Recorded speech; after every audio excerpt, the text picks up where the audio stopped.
Eiropas kino ir, manuprāt, spēcīgākā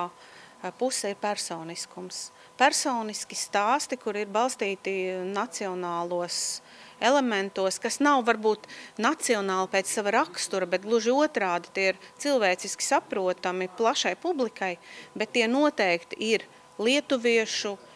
noteikti poļu, noteikti serbu, noteikti franču stāsti par to, kā cilvēkam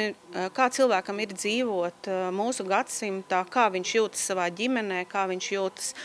savā darba vietā, kā viņš jūtas savā vērtību sistēmā, ko viņš meklē, ko viņš mīl un ko viņš neieredz. Tie ir tādi,